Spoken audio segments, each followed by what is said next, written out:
Well, Hannah, I just got off the phone with one of the parents who's been stuck in this. And I say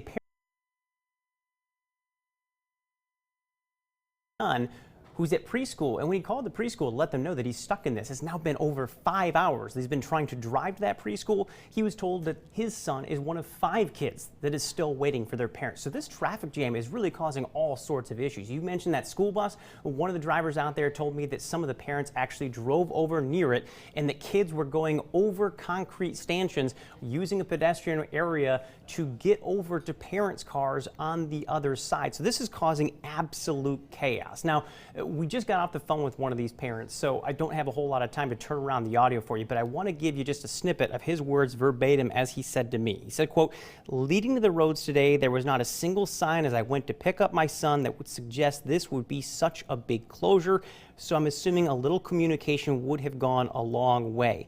He also said, "I'm almost on the ramp. I'm hopeful this will end in the next 30 minutes. I just want this thing to be over. I'll be tired. I hope he," referring to his son there, "won't be terrified." And this isn't all. We're talking about folks that in some cases have been stuck for 6 hours. One woman telling me it's been 6.5 hours. Another woman telling me that she stopped by to pick up her mother while her husband is still driving. They're in contact about possibly swapping out who's going to drive the vehicle home. All of this, as some people, I'm told, are now abandoning vehicles. That could lead to more complications.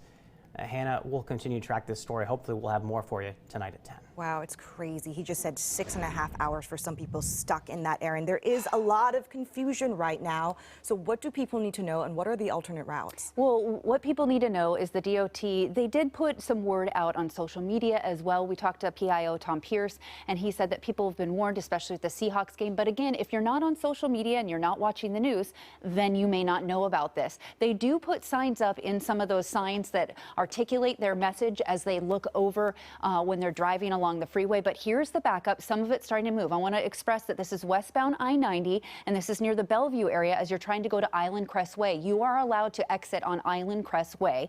And then as we go past Island Crest Way, if we can have our traffic cameras pull up, there we go, to show our maps, we can see that the I-90 closure has major delays and we need to use alternate routes. Look at the red across I-90 and 520 there. We're looking at that as we roll through. So closed westbound at Island Crest Way, opened at West Mercer Way. What's happening is, Hannah, is people are going through the neighborhood of Mercer Island, and it's creating just a major slowdown as they do that construction on the westbound area near the Mercer Island lid. You can use 405 to get to 520, but again, look at 520. It's pretty slow going. Another alternate route that I'd like to show you is 405 north to either 522 through Bothell and Kenmore and Lake City, and then back connecting with I-5 and then pushing to I-90 that way. Or you can take 405 north to I-5 south to I-90 east. So there are some alternate routes, but that's around the north end of the lake. Around the south end of the lake, you can go I-405 south to I-5 north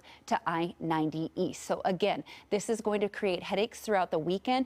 What the DOT wants you to know is to avoid this area. There is a Seahawks game at Lumen Field on Sunday this weekend. There's also Huskies action football in town with Stanford there.